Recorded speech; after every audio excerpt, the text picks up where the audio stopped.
Hi, you are watching Procurement and Supply Chain Live. And this next session features Felipe Costa. He is Group Procurement Manager at the Endeavour Foundation. Felipe is a senior procurement lead with experience in leading commercial and procurement functions in healthcare and social services. In addition to that, Felipe has led several transformational and procurement projects over his 10 years working for a top tier management consultant, that's KPMG, across several industries, including government, infrastructure, mining, and utilities. Today, he's going to be talking about high performing category management teams. Welcome to the show, Felipe. Thank you, Scott. Hello, everybody. Hope you enjoy the presentation today. Um, so, as Scott said, my background is around management consulting and working in procurement in the industry, like in healthcare and social service organizations. Um, so today, I just really want to share my journey in establishing a contract management team at Endeavour Foundation. And then I hope the insights we collected through that journey will help you with your day-to-day jobs and to improve the capability of your teams. Yeah, my background has already been covered, so I just want to highlight we are speaking from Australia, and then I'm going to be talking a lot about Endeavour Foundation today. So Endeavour is one of our largest disability providers in Australia. So we have presence in all the eastern board of Australia in the large states and capitals. We support over than 20,000 people with disability. And then the way we support them is through basically providing them with accommodation, work, and community service. Um, our purpose is really to help them to fulfill their lives through being independent and achieving their goals in their life. So work and accommodation and community is quite service is quite a core aspect of then achieving that purpose. So then, as I said, um, the case study today is pretty much how we establish our team at Endeavour in the last 2 years. And I'm going to talk more about these metrics later on, but then I just want to show up front. We achieved some significant improvements over the time. So from massive increase in savings and significant increase in your maturity in terms of capability in your function, and then large increase in project outputs. And then like the one that I am more proud of is the projects, because everything else comes from there, right? So we consistently delivering more value to the business and enabling growth and better customer experience and so on. I'll touch on that later on. But basically, our journey started in early 2020 when the function was shifted to the strategy division and when I joined the business. So most of the team had left in that period. So then we had maybe one or two team members. And once I joined as the head of the function, we need to establish the function again. And we have heavily focused on category management. So it's hence the topic of this presentation. So basically, I started by measuring the maturity of the function. I used KPMG methodology from that Power of Procurement Thought Leadership that's publicly available. And then the methodology covers from 1 to 5, and 5 being the leading organizations in terms of maturity. So in that journey, we moved from 2.2 to 3.5. So it was like a substantial increase and substantial change to the way we operate. So that's pretty much what I want to share with you today, and I hope you enjoy. So when we run the, sorry, going back, so then the methodology covers 4 major groups, so strategy, organization, process, and enablers, and 9 dimensions. So we first run the assessment, as I said, we had like on the 2-mark outcome. And then when we run the assessment, the devil is in the details, right? I found that the major priority areas were on the front end and the back end, and then the commercial and category management capability, right? So then in terms of that current state, in the time 2020, the function was seen by the business very reactive. There was a central function there in place with some good examples or some good level of outputs, but it was really reactive, waiting for the business to come to them. They didn't really have a overarching strategy or plans in place, and very focused on transaction activities.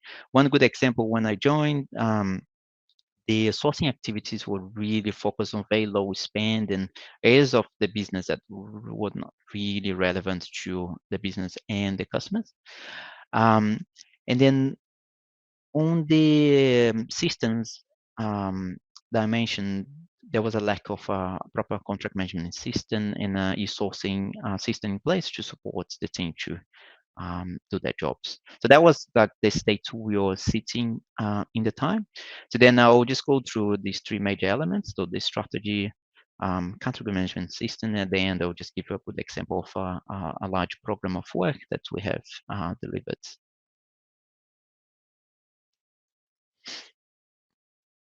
So going to the strategy, so what we did first, as I said, there was a lack of a proper strategy in place. So we implemented a top-down, bottom-up approach. And then from our point of view, what this means is top-down is leveraging the business strategy, right? There's no point in us doing something that's not aligned with where the business is going.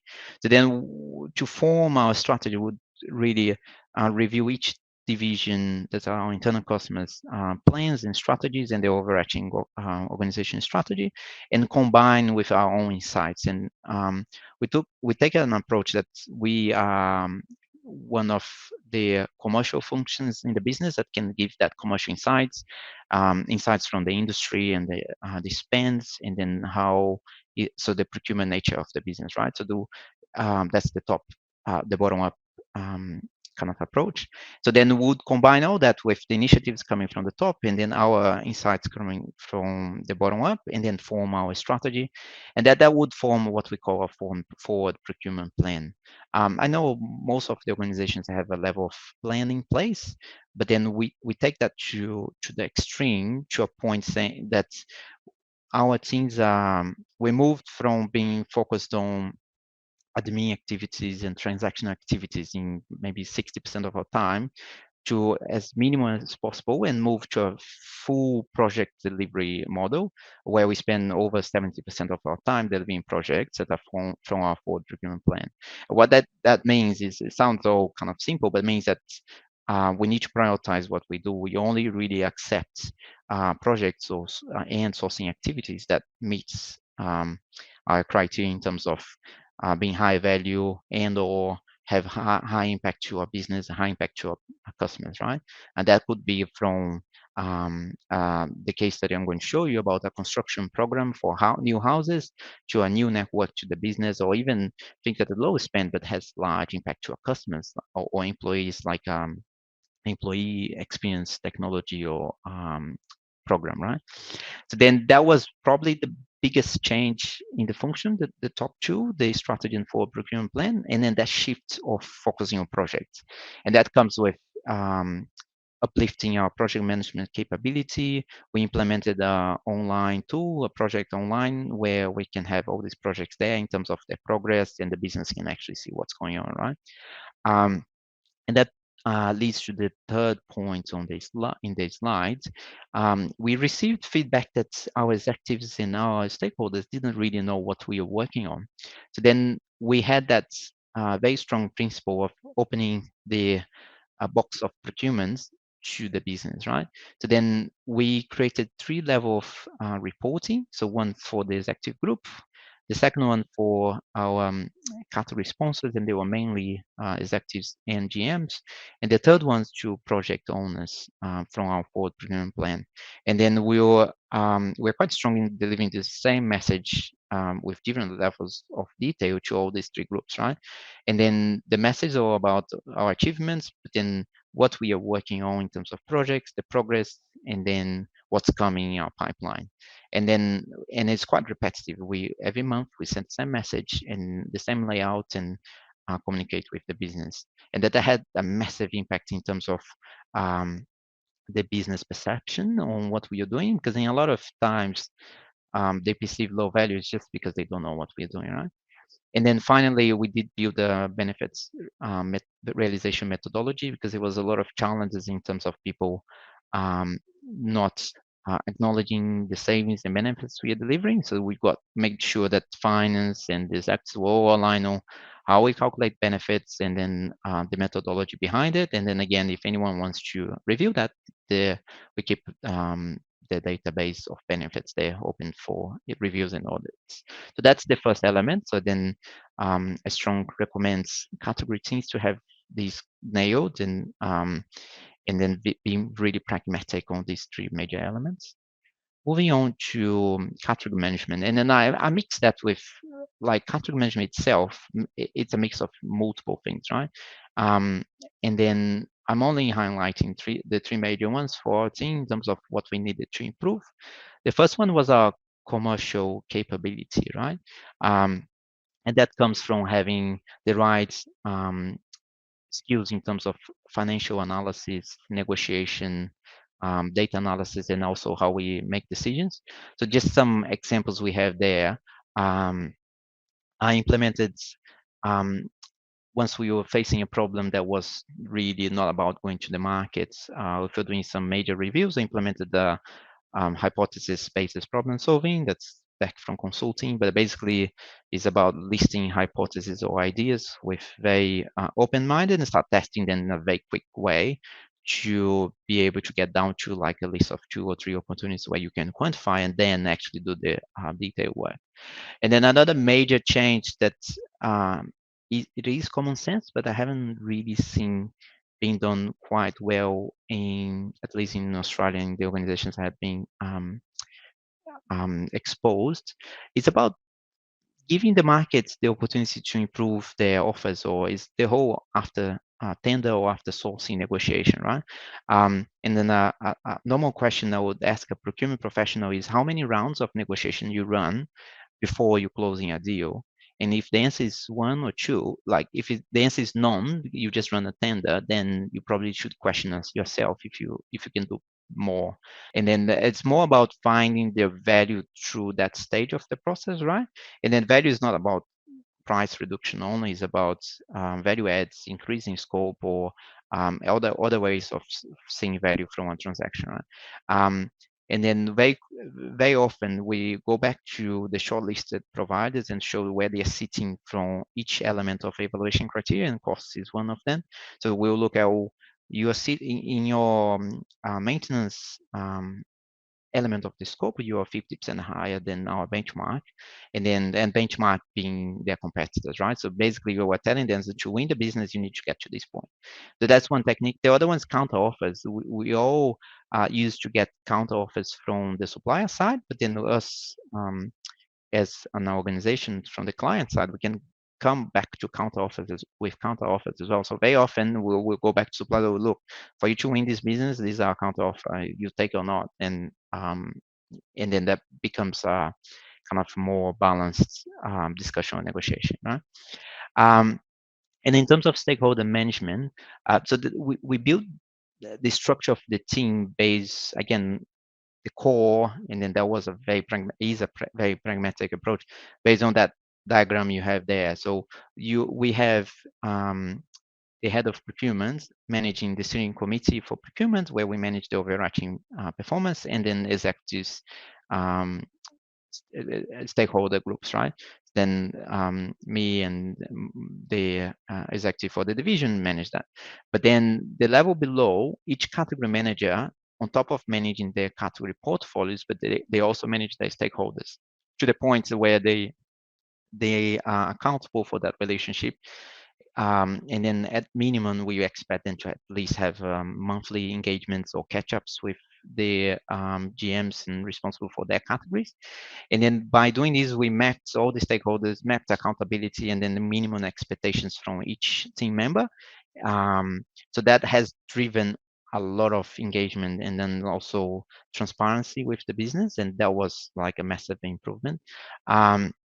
And the level below is the project delivery. So on top of being a category manager or a category management team, responsible for their category and then managing their stakeholders. They also are project managers, so they also need to manage schedule, budgets and risks and issues and so on from a project, and then also communicate with the project team and owners.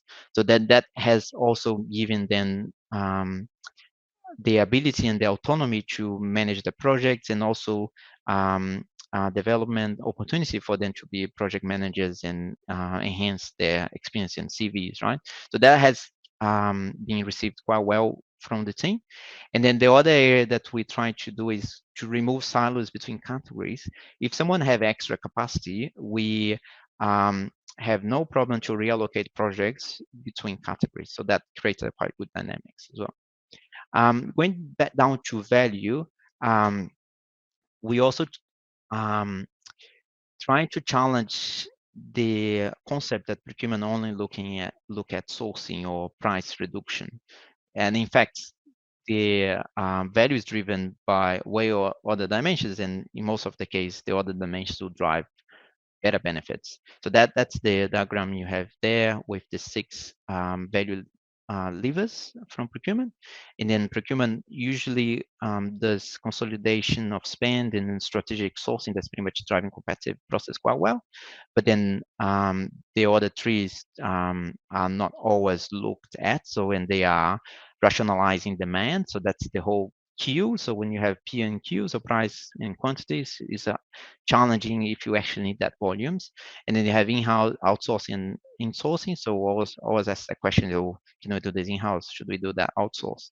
And then the blue one's about managing contracts and suppliers more effectively, so vendor management. And the final one is operational improvement that goes to lean. And then as much as procurement can expand the scope to look at that, because they can bring technology from the industry, but then they also have a holistic view about the business. So if you have that business knowledge, you're very well positioned to take that approach. So then I try to frame that while procurement is strong on the sourcing aspect, we should also look at anything that delivers value that is on, if you look at the P&L, is on that supply expenditure, right? So if you can bring efficiencies on that space and or bring supplies that will actually reduce efficiencies on in terms of your labor, then procurement should step in and push that agenda. So that makes procurement way more strategic than just a narrowed approach. So, and I have a few examples there in the slides. And then also just it's good to emphasize the whole prioritization space. Again, there's no point of having a highly capable team if they're focusing on low value activities to the business. So then it's very important for category teams to be very strong on the prioritization and also let the business run the procurement process where it is applicable, where it's required. You don't really need to do everything, right? You just want to look at the top spending areas and the high priorities for the business. So that is kind of my summary for the category management aspects of our journey.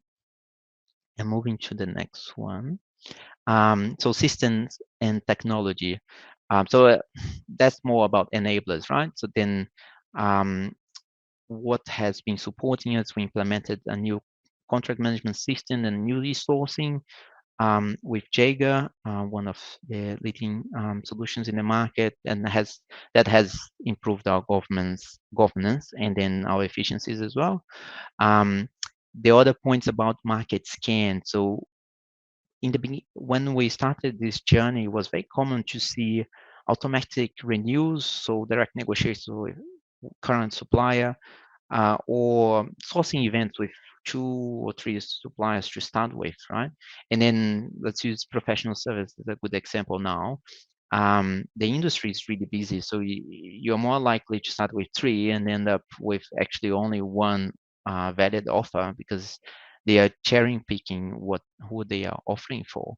So then we went very strong of building the right having access to the right databases, and I have a few examples there in terms of finding market leaders. In our case, Endeavour Foundation would have access to government databases of their supply base, buying groups in Australia, and indigenous suppliers from Australia as well. So that will give. So it's all about having a very large and comprehensive list of suppliers when you do your market scan, and then quickly being able to screen down to kind of reasonable lists. And there's no right answer there. And then we use metrics like number of employees based on LinkedIn, office locations, um, desktop reviews, because that gives you to ability. And sometimes we just ask suppliers to come with like a very quick response with capability statement. Like we use our e-sourcing, just say 3 questions in 3 days, come back with responses. That's enough for us to show to select into a proper IFX process, and that becomes the standard IFX. So then the business doesn't see all that front end steps, but they are quite they appreciate us going to a very comprehensive list and do the screening, and that leads to very good much better outcomes, because the major risk in procurement is not really paying a little bit more, paying more for the service or goods, is paying for something that's actually not fit for purpose, because that means you need to do again in the software space. There's a lot of stories out there of how you implemented a new system. 12 months later, you need to get off that system and get a new one. So that's the major waste and what we're trying to avoid. And then the standard spend analytics. So the learning there was similar to a lot of organizations. We had spend categorization taxonomy tool in place and with an external provider.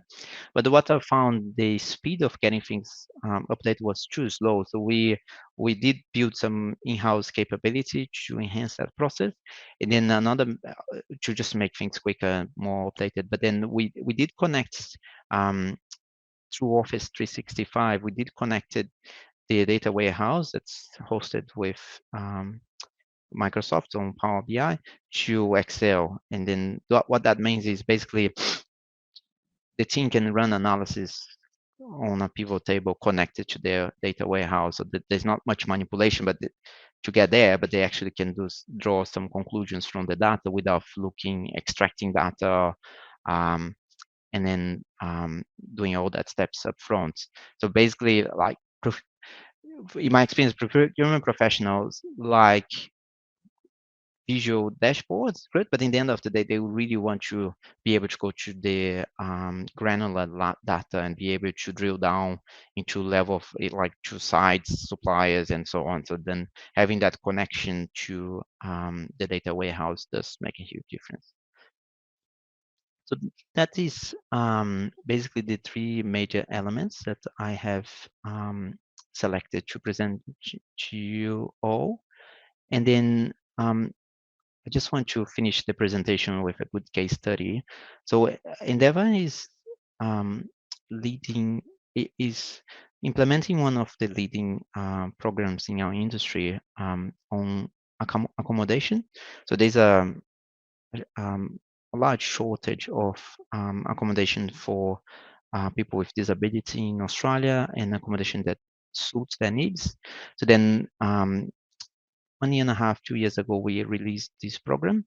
That was the largest investment in our history, and it was about building 70 new homes and renovating 26 homes with some really cool designs and very suitable designs to our customer needs. So you'd have wider door access and home access, large outdoor areas, and a number of other features that make them live with independency and enjoy their beautiful home. So you can see on the screen some really cool designs there. On the third photo, you have one of our customers receiving the keys of his new home. So as you can imagine, how emotional and happy he was and his family was. And then in Australia, we're going through a massive issue in the building industry, and that's global as well in terms of the building material supply chain. So then delivering this program through a time where timber materials and steel is going up by 20-40%, and there's a shortage of trades and builders in Australia, is quite challenging. And then we only achieve that and because of our level of planning in different aspects of the business, but then emphasizing the procurement one, the work we did like 12 months before even starting. And I have a few points there, but basically we work quite hard in finding the right, doing market scan, finding a list of 200, 300 builders in Australia that to start the work. And we did massive screening down to get to a list of 10, 20, run a number of meetings with them, so market sounding, market briefings, to get to a point, okay, now we have a list of providers where we can actually start our conversations. So we try to mix a formal kind of tender and pre-qual process, but with informal as well, because the building industry, they don't really want to spend too much time writing tenders. So there was a massive work up front about building the baseline of our demand and where we're buying, finding the right locations, the package size of work as well, because there's an optimum size for this type of work. You don't want to go too big because you're going to exclude medium-sized builders, or you also don't want to too small because they will not be interested, right?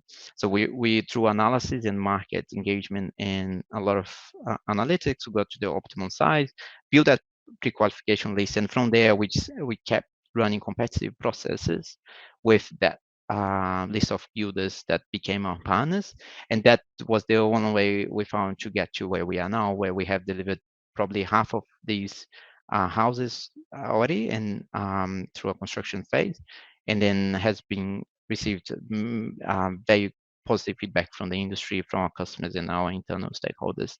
So then I think it's a good example to show where procurement can play a strategic approach, and that's is category where before we were not involved, but then we proved the value and proved that procurement can really be a massive enabler and drive efficiencies and enabling growth of the business. And then now just to recap the change. So we moved from, by implementing the three major elements that I described, so strategy, category management, contract management capability, and finally enablers. We have created a very good dynamic in the team about being outcome focused and then through project delivery, and have accountability on the areas of the business and stakeholders. So that has led to a function where we have a much better profile across the organization. We have now a place in the senior leadership group, and then we started doing projects beyond the normal procurement space, like helping the business with partnerships, mergers and acquisitions, and finding ways of improving any workforce shortage and so on. And COVID's emergency responses, most of procurement functions have been involved in the past. And then that has led to the metrics you have there, increase of 191% in savings, a 30 to 50% increase in our maturity, and then 188% increase in our project delivery. That's our journey. So I hope everyone has enjoyed the presentation. I'll just open for questions now. Thank you, Felipe. Really interesting presentation and some quite striking stats there that you finished with as well. We've got time for one quick question actually, and obviously we saw some really impressive results there. But how did your team respond to the changes that you implemented? Yep, that's a good question. Like I initially thought that well, would get some resistance in the team, and then like maybe in the first month they were resistant to have this change. But once they understood what we were doing, and they actually started experience that, like our engagement scores went to the roof, and they all really appreciate the autonomy, the structure, and then the tools we put in place. And then I think the last time I saw, we were on the top 10, top 10, 15 percentile in terms of engagement scores in the organization. And then in speaking to the team, it's basically their feedback is, oh, it's so good to have that scope and ability to influence positive change in the organization, so deliver that impact, but also have the tools and then the structure behind me to support me and to deliver the outcome. So they feel the autonomy and empowered, but they're also not by their own.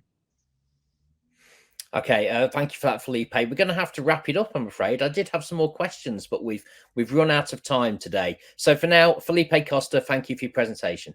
Thank you. Cheers. Stay right where you are. We'll be back in a few seconds.